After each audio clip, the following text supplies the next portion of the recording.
Hey, and welcome to Sri Lotus Developers and Realty Limited Q1FY26 earnings conference call. This conference call may contain forward-looking statements about the company which are based on the beliefs, opinions, and expectations of the company as on date of this call. These statements are not the guarantees of future performance and involve risks and uncertainties that are difficult to predict. As a reminder, all participant lines will be in the listen-only mode, and there will be an opportunity for you to ask questions after the presentation concludes. Should you need assistance in the conference call, please signal an operator by pressing star then zero on your touchtone phone. Please note that this conference is being recorded. I now hand the conference over to Mr. Anand Pandit, Managing Director and Chairman of Sri Lotus Developers and Realty Limited. Thank you, and over to you, Mr. Pandit. Good morning, everyone, and a very warm welcome to the maiden earnings call of Sri Lotus Developers and Realty Limited. Along with me today, I have our CEO, Mr. Sanjay Kumar Jain, our CFO, Mr. Rakesh Gupta, and our Investor Relations Advisors from SGA. To begin with, 6th August 2025 was a landmark day for us when we were listed on the NSE and BSE. Our IPO witnessed an overwhelming response, being subscribed over 74 times, with the QIB portion subscribed 175 times and more than 33 lakhs applicants, an extraordinary testament to the confidence the investor community has in our vision and business model. That day was not only a milestone, but also the beginning of a new chapter for all of us at Lotus as a listed entity. On behalf of the entire Lotus family, I extend my deepest gratitude to all our stakeholders, our investors, partners, customers, employees, bankers, and advisors for the trust and confidence you have placed in us. Since this is our first earnings call, I would like to take you through Sri Lotus Developers and Realty's journey so far and our strategies, followed by our operational and financial highlights for Q1FY26. Post that, we will open the floor for Q&A. We have also uploaded our investor presentation on stock exchanges, and I hope everybody had a chance to go through the same. Sri Lotus Developers was incorporated in 2015, but our legacy in Mumbai real estate dates back much earlier, with various landmark projects situated in western suburbs. These landmark developments established our brand credibility and reinforced our reputation for premium quality and timely delivery. During 2016 and 18, as we closely studied the changing dynamics brought about by DCPR 2034, which provided significantly higher FSI for land parcels across Mumbai, we foresaw that a large number of older societies would opt for redevelopment to consume such higher FSI. Hence, we pivoted towards redevelopment, a decision that has since defined our future direction by enabling us to adopt an asset-light and highly scalable business model. Today, more than 95% of our ongoing and upcoming projects are redevelopment or joint development. Our focus is on luxury and ultra-luxury residential and commercial developments, primarily in the western suburbs of Mumbai. What defines us is our philosophy. We are not just builders of projects, we are creators of products. Each of our developments is designed as a bespoke lifestyle product, which thoughtful layout, premium finishes, sweeping blue water and garden views, that is B&G concept, in most residential projects, and world-class amenities. This product-centric approach has given us a distinct edge in the market. Our execution track record is one of the strongest in the industry, with projects consistently completed 12 to 18 months ahead of RERA timelines. Our sales velocity is also among the fastest, with close to a quarter of our sales coming from referrals without any advertising spends. This is the strongest endorsement of the trust our customers place in us. We have consistently commanded more than 20% premium over peers in our core markets. Importantly, we have never had a single RERA case or even RERA complaints against us on any of our projects, which is a history. From a financial standpoint, we maintain one of the strongest balance sheets in the industry. As of August 2025, we are net debt-free with net cash balance of rupees 905 crores. Till date, we have successfully completed 4 projects, 2 residential redevelopment projects in Juhu, namely Ananya and Ayana, and 2 commercial projects in Andheri West, namely Signature and Arc 1. Our pipeline today comprises 5 ongoing projects and 11 upcoming projects. Together, this translates into a portfolio of about 3 million square feet of carpet area, of which approximately 2.3 million square feet will be sellable. This is expected to deliver a gross development value in the range of 12,000 to 13,000 crore by FY30. Moving on to our strategies. 1, we are deeply entrenched in the western suburbs, a market where we understand customer needs and micro-market dynamics with great depth. This allows us to design products aligned with the demand. For example, Signature in Andheri, which is at the heart of Mumbai's media and entertainment hub, was designed with amenities such as private theatre, banquet halls, and a lounge, in addition to many other office amenities. At Arc 1, we recognize the gap in demand for smaller but high-quality commercial units and created offices to fill such gap while remaining all the amenities of a premium development. In Juhu, where land parcels are constrained, our projects Ananya and Ayana were designed with rooftop amenities including a pool, cabana, and sit-out spaces, whereby giving residents the feel of a gated community with lifestyle amenities despite limited ground area. Of our 11 upcoming projects, 8 are in the western suburbs, underlying our dominance and strong understanding of this micro market. The second pillar is expansion into new micro markets.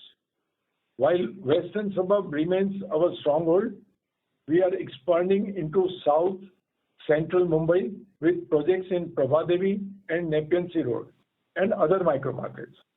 These projects are designed with our B&G philosophy, which ensures a distinct premium positioning in this new geography as well.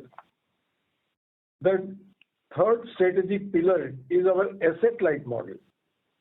Out of our 5 ongoing projects and 11 upcoming projects, 15 are through redevelopment or joint development. This approach minimizes upfront land acquisition costs, enhances capital efficiency, and accelerates scalability. The fourth pillar is our integrated development model. Our in-house expertise across sales, construction, procurement, and business development provides superior control over design, quality, and timeline. Technology has also been a critical enabler. We are using 3D building information modeling for better coordination and cost efficiency, and virtual reality walkthrough for customer engagement. This combination of execution and customer centricity has yielded results. Our pre-sales capabilities are also proven. 87% of units in Ananya were sold before OC, 45% at Signature, 42% at Ananya, and 56% at Arc1. Our strong pre-sales performance ensures robust cash flows during construction, minimizes reliance on the debt, and enhances returns. Turning now to our financial performance, our Q1 FY26, we recorded revenue of 61 crores and profit after tax rupees 25 crores. Looking ahead, we have three important launches lined up by September 2025: the Arcadian in Juhu, Amalfi in Warsaw, and Varun in Bandra. The construction of this project is in full swing, and given the robust customer interest for these projects, we expect bookings for all these three projects to materialize thereafter. For FY26, we are targeting pre-sales of about 1,100 to 1,300 crores, revenue growth of about 75 to 85%, and PAT growth of 30 to 35%. As we embark on this exciting new journey, as a listed entity, we remain guided by the same principles that has brought us here: disciplined growth through redevelopment, selective expansion into newer micro markets, timely execution, and delivery of premium products that resonate with our customers. With a robust pipeline, a strong balance sheet, and supportive market fundamentals, we are confident of creating sustainable growth and long-term value for all our stakeholders. With that, I will now hand over our CEO, Mr. Sanjay Jain, to take you through the financial highlights in detail. Thank you. Good morning. Thank you, Anand sir. Let me now take you through the project-wise and financial details of Q1 FY26. On the ongoing project, the Arcadian in Juhu, Amalfi in Warsaw, and Varun in Bandra. As Anand sir mentioned, construction activity is in full swing. The total saleable carpet area of these three projects, the Arcadian that is in Juhu, Amalfi that is in Warsaw, and Varun that is in Bandra Carter Road, is 2.2 lakh square feet with the estimated GDV of 1400 to 1500 crores. In addition, we plan to launch three more projects in this financial year: Lotus Aquaria, Lotus Trident, and Lotus Celestial, while remaining confident of completing large part of the sales of completed project, that is Ananya, Ayana, Arc1, and Signature. During the current financial year, the company has added 4 new projects. Development agreement were executed for 2 projects: Lotus Protifino in Warsaw and Lotus Sky Plaza that is in Andheri West, Oshiwara. While Society at Lotus Avalon, Juhu, and Lotus Imperial at Bandra Carter Road have appointed Lotus as their developer. Moving to the consolidated financial for Q1 financial year 2026, revenue stood at INR 61.30 crores. Pre-sale stood at INR 61.30 crores. Collection for this quarter was 70 crores. EBITDA was 29.5 crores. EBITDA margin stood at 48%. Profit after tax was 25.80 crores. Expenses toward ongoing and upcoming projects stood at 47 crore in this quarter. During the IPO, we raised 792 crores through press issue, and net proceed post issue expenses was 732 crores. We have deployed total fund amounting to 88.70 crore till 22nd August. With this, I would like to open the floor for questions. Thank you. Thank you. We will now begin the question and answer session. Anyone who wishes to ask a question may press star and one on your touchtone telephone. If you wish to remove yourself from the question queue, you may press star and two. Participants are requested to use handsets while asking a question. Ladies and gentlemen, we'll wait for a moment while the question queue assembles. The first question comes from the line of Ankit S. Mehta with Wellworth Share and Stock Broking Limited. Please go ahead. Thank you for the opportunity, sir. So just had a couple of questions. So the first question was on your PAT margin. So it is generally higher. It looks like that it's higher than the peers. So what is helping us to achieve those high margins? There are a couple of things. First of all, we are net debt free. So we don't have any burden, unlike other players, of interest. Second, we do not have expenses towards marketing, because our sale is happening through referral only, because it's company is customer centric. So till today we have not spent any money on our marketing, that is advertisement, billboards, or social media marketing, or even we have never printed even our brochures. So we are saving significant money on that. Third is our fast execution. Because we are more like a product company, we execute our projects very fast compared to our peers and deliver them very fast. Because of that, our velocity of sales is very high. And fourth is our premium pricing. Because of this, our designs, which are meant for ultra luxury, we demand almost 20% more premium in all the micro markets. So this leads to good margins for us. Okay. So the next question was that your projects are located in premium areas only. So going forward, what will be your views on selecting a new project going forward? So I think since last year we had average our revenue per square feet was between 40 to 60,000 rupees a square feet, which is quite decent, quite high. But looking forward, the way we have mounted our new projects, which are more on coastline, we are expecting that this per square feet revenue will go up. That's one. Second, we are, as I explained, we are going to open up some of the micro markets which are more high yielding for us. Like in Prabhadevi, we are starting a project, and Nepean Sea Road also, and some South Central Mumbai also, some other projects we are eyeing. So I think that per square feet revenue also we are expecting higher. Okay. And so my last question was that we have been focusing mostly on redevelopment projects. So going forward, since the competition intensity is increasing in this segment, what is the outlook on the same side? Yeah. Can you repeat the question? Sorry, I could not hear that. Yeah. So mostly your projects are basically the redevelopment projects. So considering that there is a lot of competition which is entering in this segment, how do you see the opportunities going forward?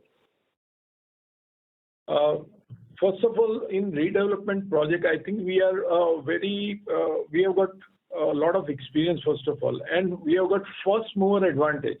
We have completed about 7 redevelopment projects. That's one. Second is, we have handed over all those projects in ultra luxury category. So in that category, I don't remember any other developer is there. So we don't see any much competition in that. And also our delivery track record is quite good, and that legacy, I think, will not have any issue for any competition at this point of time. Yes. This will be all from my side, sir. Thank you so much and wish you good luck. Thank you. Thank you.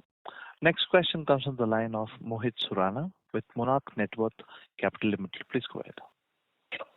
Sir, congratulations on the successful listing in a difficult market. I think Lotus is among the few companies in today's market where growth prospects look really stellar, supported by a very strong balance sheet. On that point, I have a couple of questions, sir. On the redevelopment business, can you give us some insights on how the regulatory policies, costs, and the construction timeline differ relative to the greenfield development projects? I have one more question, so maybe I'll ask once this is answered. Yes. Mohit, as far as Mumbai is concerned, as we all know, that whole Mumbai is going for redevelopment drive completely. And that regulatory policies, particularly with the new DCPR, which recently in 2017-18, which came up, was very, very friendly for redevelopment. And government is recognizing that whatever issues are there regarding the policies or regulatory policies, time to time they are changing and making it more friendly towards redevelopment. As far as cost is concerned, yes, cost is increasing a little bit, but I think with our positioning, that's not a major concern. And as far as greenfield project is concerned, I think you asked me a question on greenfield projects. Yes, sir. Greenfield project, the issue is that we have to come up with upfront capital. And second is little uncertainty about the legal aspect, since we have to clear the land and then get our plans approved and all permits in place. It takes almost 2 years, and you never know what will happen with that greenfield project. So, and when you are talking about redevelopment, then we are very less exposed to any legal issues because the building or society is already standing thereon. So that those legal issues are not there. And also, with redevelopment, our capital employed is very, very minuscule. So that is the advantage. Understood, sir. That makes sense, and that shows in your high margins as well. So my next question is with respect to the redevelopment housing market size in Mumbai. What, according to you, is the size of this market, and where would the ultra and ultra luxury segment would fit into, and what would be your market share in that segment? As we explained right now, I do not have particular numbers of market share, but as I said in my speech, that we have got almost 11 projects in western suburb. That speaks the volume, I think. And overall market, with one recent report, almost 30,000 buildings or societies are about to go for redevelopment in Mumbai, MMR region. So the market is humongous, and we'll have enough market for ourselves. Understood, sir. So just one last thing. In terms of scale, where do we see ourselves in terms of the annual pre-sales rate 3 years from now? So Mohit, this is Sanjay Jain. So Yes. we are expecting annual growth 3 to 5x for next 3 years. And that will be overall growth of 3 to 5x. Great, sir. Thank you. That answers my question, sir. I'll fall back into it. Thank you. Okay. Thank you, Mohit. Thank you. A reminder to all the participants that you may press star and 1 to ask a question. Next question comes from the line of Jay Shah with HDFC Securities. Please go ahead. Hello, am I audible? Yes. Yeah, yes. Thank you for the opportunity. So I have a couple of questions. First is with respect to the launches that you are expecting for September month. So are there approvals that you have received, and also for the balance launches that are due for H2 with respect to Prabhadevi or and Andheri? So how is that placed? So the 3 launches, we have received the approvals more or less, and work is in full swing actually. And we are expecting that this will, as far as launch is concerned, by September we'll be able to launch it. The remaining three, the approvals or permits, what we say, is in advanced stage. And we are hopeful that in a couple of months we'll get all three approvals and we'll be able to start the work.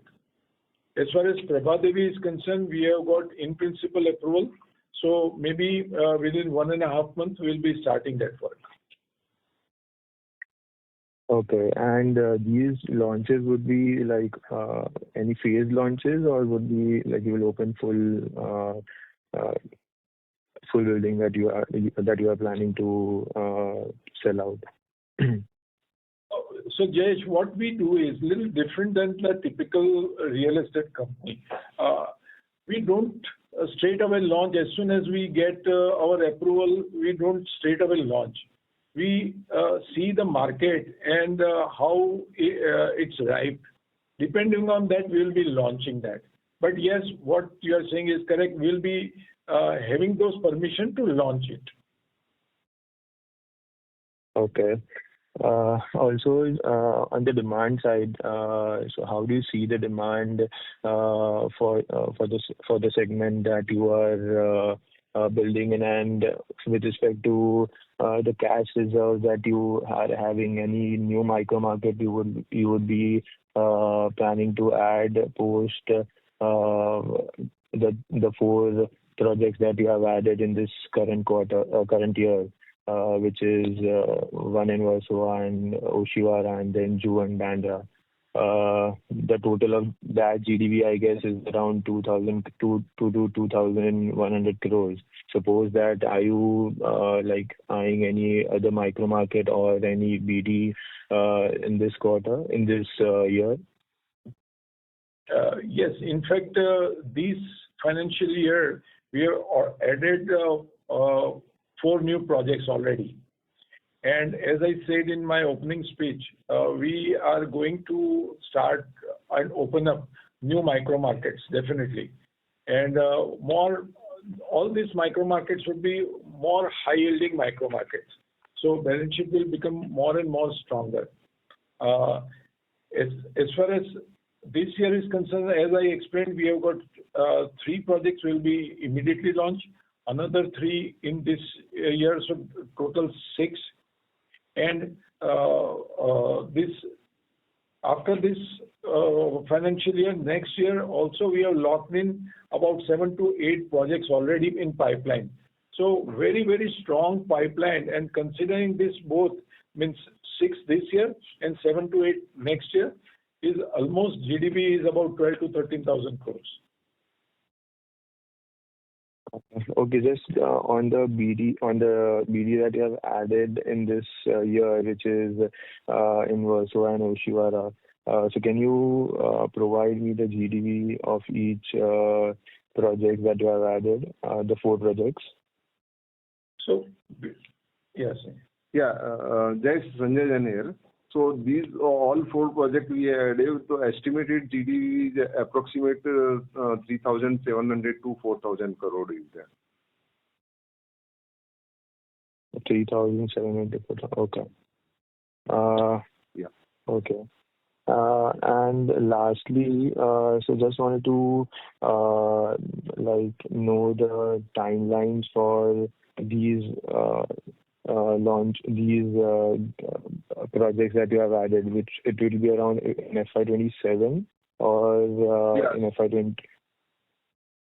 Okay, so all the projects that you have added in this year will be due for FY27. So, including these 4 projects and 3-4 projects which we have acquired last year, so all 7 to 8 projects we are launching next year. So the financial year 27-28 we will launch these 7 to 8 projects.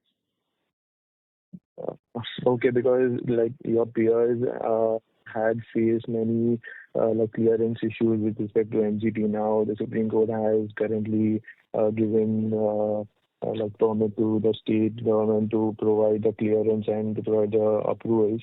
So how optimistic are you with respect to that and with respect to approvals that you are eyeing for? Because many launches that the developer were planning had delayed because of these approval issues.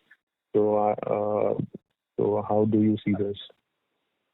I think now it has been cleared by Supreme Court. So I feel that everyone, not only us, but all the developers who had that backlog, that will be cleared very soon. So I don't see any reason now. Okay. Okay. Thank you.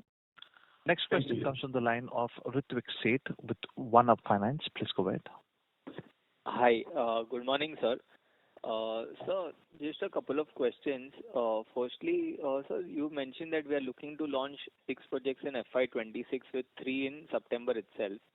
So for the other 3, what is the total GDV? Yeah, just a minute. I will give you the GDV.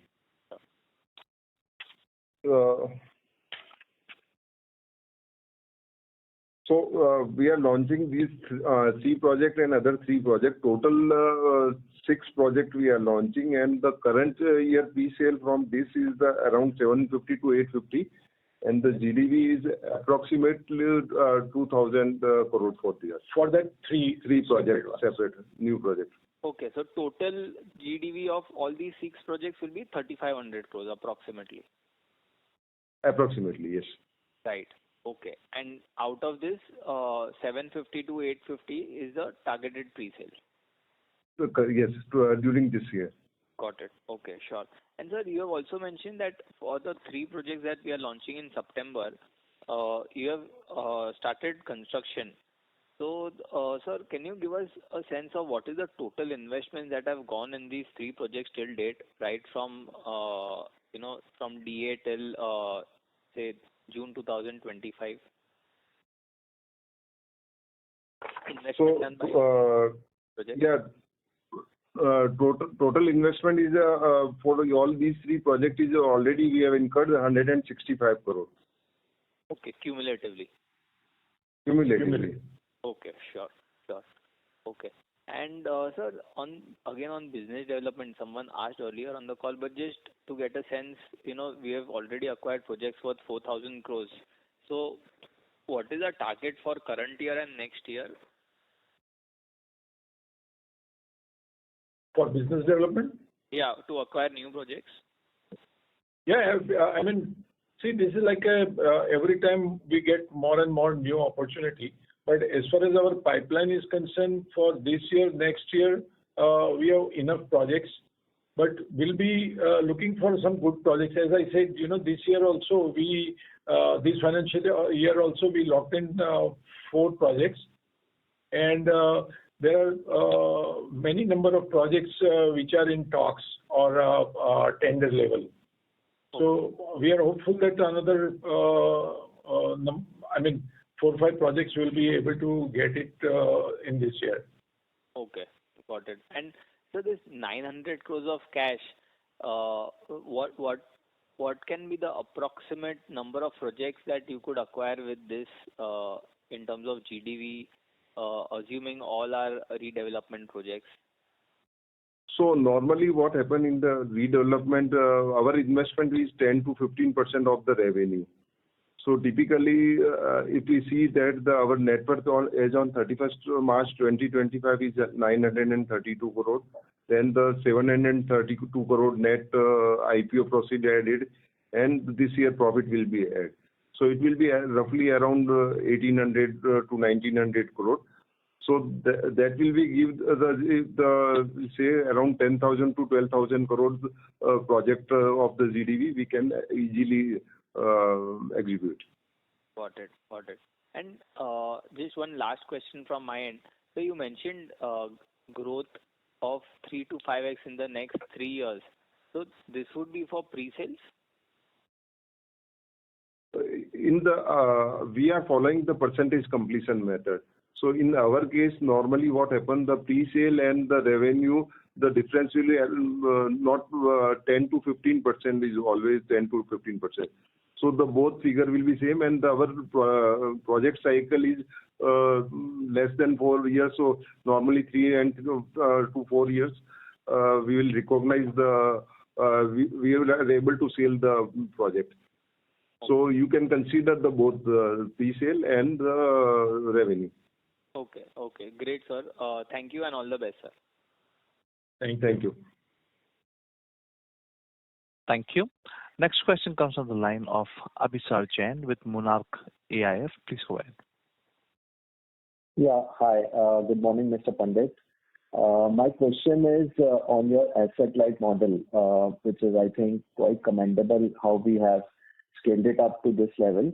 So just wanted to understand that what are the key enablers for success for you in this space? What the value addition you bring to these societies who then kind of partner with us and give us the chance to execute these projects in some of the key and best locations. So if you can just throw some light of how do we do and what we do differently here, which helps us execute on this strategy, it would be great. Sure.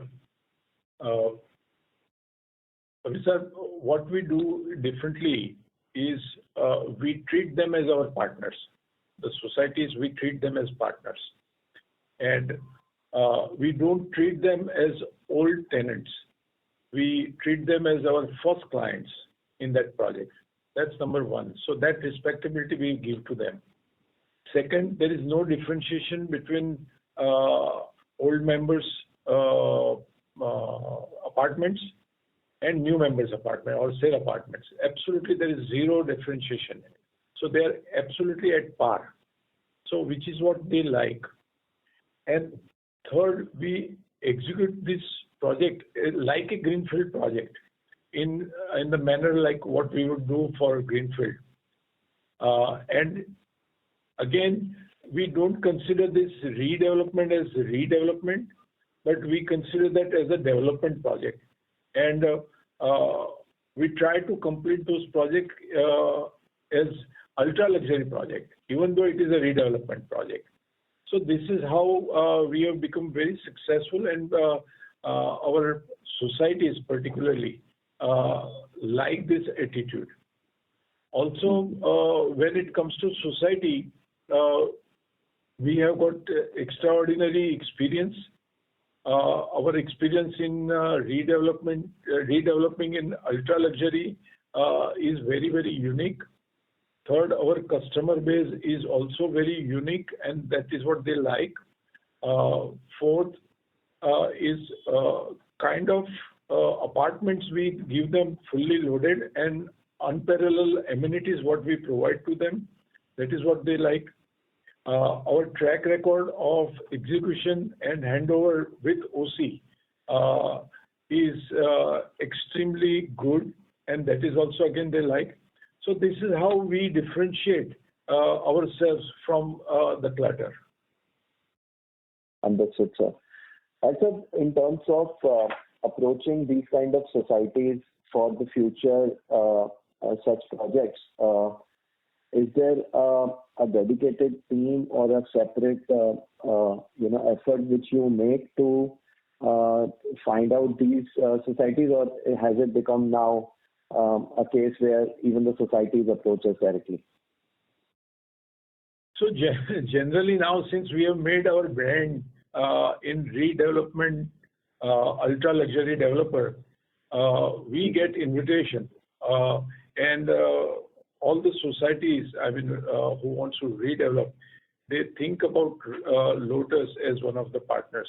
So we get invitations. Understood. That's quite good, sir. Secondly, sir, I wanted to get your sense on the demand side. There have been, different kind of reports in terms of how the demand might now be shaping up. But it'd be good to get your views of what you are getting from the ground on demand, and also in some of your ongoing projects or completed projects, whatever inventories that you have in hand, how are you feeling about that? Are you deploying any strategies to fast track the liquidation of those, or you're very comfortable on the demand to know from you? The demand is, I would say, for our kind of product, demand is constantly going up because everyone wants to move from lower strata of the pyramid to above strata of pyramid. People who were living in just ordinary building, they want to go for ultra luxury only. So ultra luxury and luxury, those products are becoming very popular, and everyone aspire for go for that. So being in that niche player in ultra luxury, I think we don't have any issues of any slowdown or maybe in future slowdown. So we are very confident about it. Understood, sir. Thank you so much, and best wishes from my side. Thank you. Next question comes from the line of Taha with Tara Capital. Please go ahead.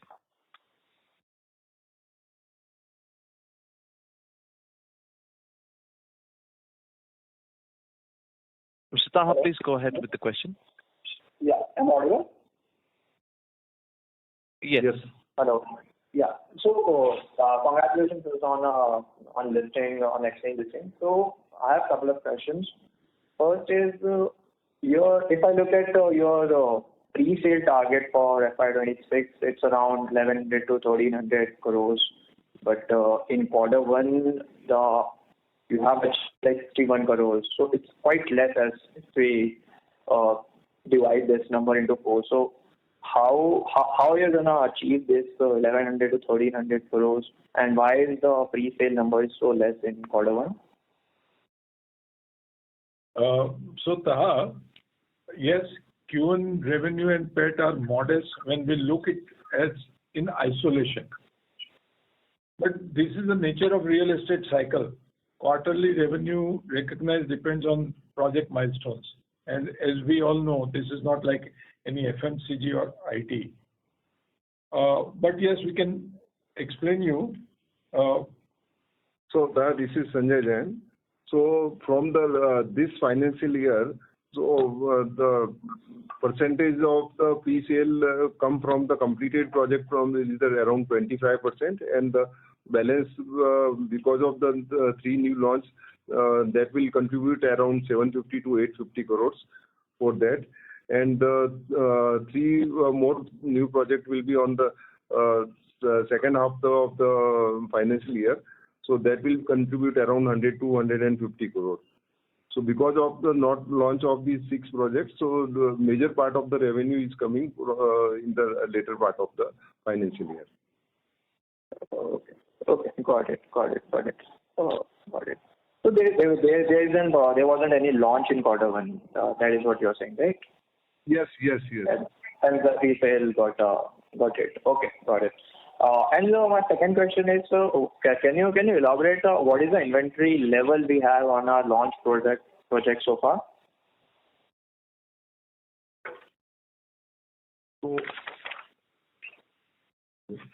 So approximate 200 crores inventory in the books we have that for the already completed project. Okay, which are majorly Ananya and Haya, you said, right? Ananya and ARC1, and we are getting good response during this financial year because in the ARC1 we got the OC in the March. So after OC, normally in the commercial sale is increasing. Okay, got it. Okay, thank you for the response. Thank you.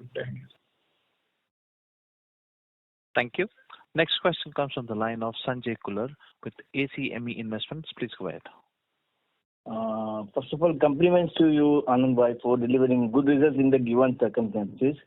And my question pertains to Shah Rukh Khan, whose apartment also you are redeveloping apparently in Bandra, and you are projecting about 2,000 crore plus revenue in the project. Can you please elaborate on it, and when do you expect to complete that project? Very recently, we have got into that project. It's a project in Bandra on Carter Road, right on the bank on the ocean. It's a little more than 1 acre land parcel, and GDV would be about 1,700, approximately 1,700 crore. Okay, that is not being yet announced by the company as such. I mean, that's not included in the current GDV or whatever we count right now. Yeah, this is this year's acquisition, this financial year's acquisition, and we are hopeful to start and commence that project next year, because a lot of paperwork has to be done. Okay. And sir, back of envelope suggests that you are going to be a 5-bagger company. This will be a 50,000 crore market cap company in the next 3 to 5 years, because we will achieve probably 5,000, 6,000 crore sales and a profit about 2,500 crore. That means multiple of, if you look at in comparison with the peers, we are definitely going to be 50,000 crore company in the next 3 to 5 years. Thank you very much. Bye-bye. Thank you. Thank you. A reminder to all the participants that you may press star and 1 to ask a question. Next question comes from the line of Mohit Surana with Monarch Network Capital Limited. Please go ahead. Sir, I wanted to have an understanding of your commercial development in relation to the residential development. So what kind of margins do we make? Is it similar or commercial is on the high side? So Mohit, this is Sanjay Jain. So normally we are doing now the commercial redevelopment is also in the redevelopment phase. So only one greenfield project is the commercial, and we are expecting the same line of the margin as a residential. Understood, sir. Thank you. Thank you. Ladies and gentlemen, due to time constraints, we have reached the end of question and answer session. I would now like to hand the conference over to the management for closing comments. We thank you everyone for joining the call today. We hope we have been able to give you a detailed overview of our business and also answer your queries. As you know, this is the very first time we are doing such a call, and our idea is to start a structured way of communicating and sharing updates. The purpose is simple: to create more transparency, build strong engagement, and ensure that everyone is aligned with the progress and future direction. For any further queries or questions, please feel free to reach out to SGA, our investor relation advisor. Thank you once again, and have a good day. Thank you. On behalf of Sri Lotus Developers and Realty Limited, that concludes this conference. Thank you for joining us. You may now disconnect your lines.